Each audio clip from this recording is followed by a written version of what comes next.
ناز گرفتم این بیچه من. خلاصه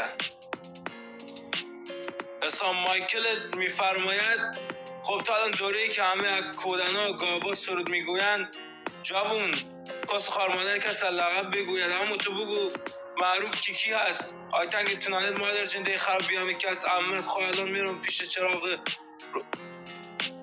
یه بار دیگه از اول. خب خلاصه حسام مایکلت میفرماید خب تا الان خب یه بار دیگه از اول.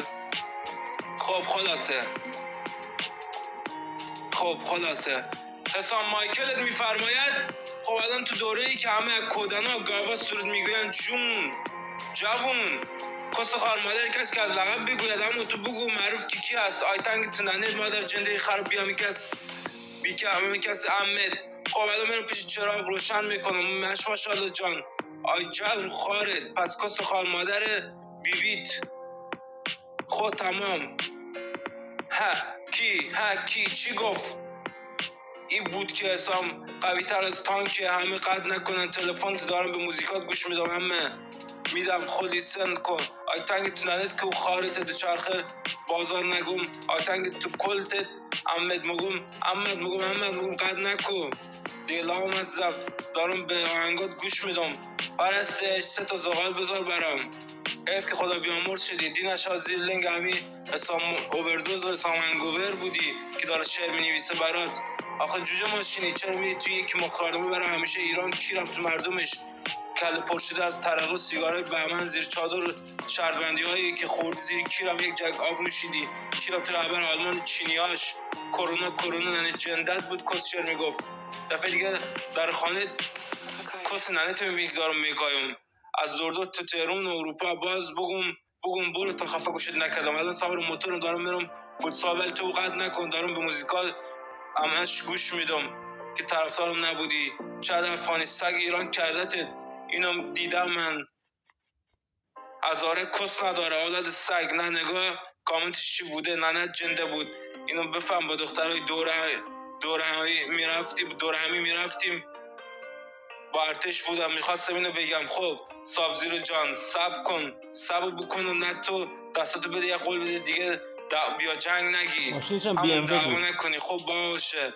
خب داشتم فیلم زندگی ما رب میکردم با حسام مایکل بودیم با جیمرسوس بودیم رفتیم قدیما شکم بگم چون پلیس گرفته بود جلومونو احمد یکتا هم هست گریه نکن تفتم طول روشن تون پسر احمد دیو کلت کشید همه رو زد کیرت نکرد بابا بازم فریاد زد فرنکت چون زایی کردی لو رفتی لو راهم گم کردی. خب هم راستی میخواستم اینو بگم سلفی بودن اینه که 1000 تیر است خورد به کست زنت مرد خلاص آزادی بیان پکیرم به کست ننت الان داشت احمد مایکل گوشتار زده به سیخ گوشتام جیگر است و خلاص از چپ راستم چرا با سر مره هیپ هاپ زندگی داره خواهی مالی نداره فایده نکو خواهی مالی از ما نداره مادی نداره مالیاتی نداره حیو خیالی نداره حتی فایده من هنوزم یه بچه‌ای که آرزو دارد برسد به شاهنامه افغان رستم دلش تنگ و بازاش لاغر رو به گریه و دعا دستاش پر زخم پاش پر زخم و سفیدک چقدر آرزوشو کشتن یه جیغله حرومی مملکت کسکش.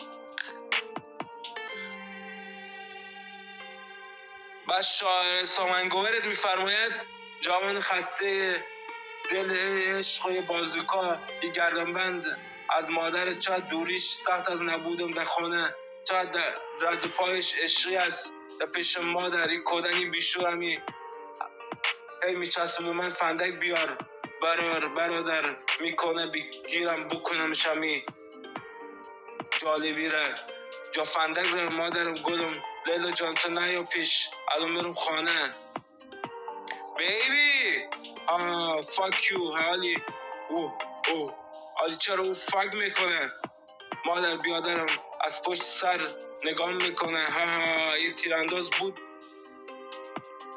تو سرنشینای اسنایپر بغل میکرد لاش گوش میکند کسقل احمق بگیرم بکنمش یا اومدم شاپینگ ماساژور خریدنی اومده میدونه بخرم دستگاه شرم ماساژور برقی ها ول کنید یخنمو با همتون هم از گلای قهوه برام جورش کنید. الان میام ازش پرداخت میکنم. از این بعد همه از نوبتی پرداخت میشه عزیزم. پرستش جون عوضی خو لبه کارون چه خوش بود بارون دست میرفت تماس خونه دعا میخوندن چمدونم. ما میرفتیم کسگایی زنگایی 18,000 هزینه میکردیم میذاشتیم میگایدیم لب فاز و چشول تو کون.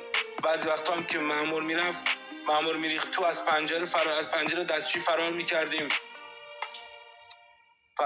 میگفتیم وای بارون چخص بارماخ ننت گایدن همین مأمورا با آدماشون. خداحافظ اوس.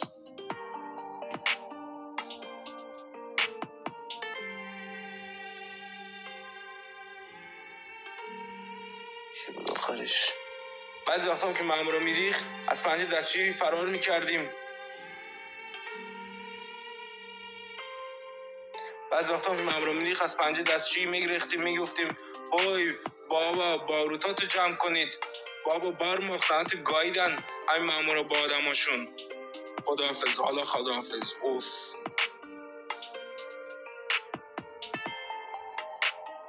شعر میفهمه چشولم تو کستون خدا بیانه بکن ولی چچل تو کستون همین چچلم تو کستون مادر جندا. خداحافظ اوس.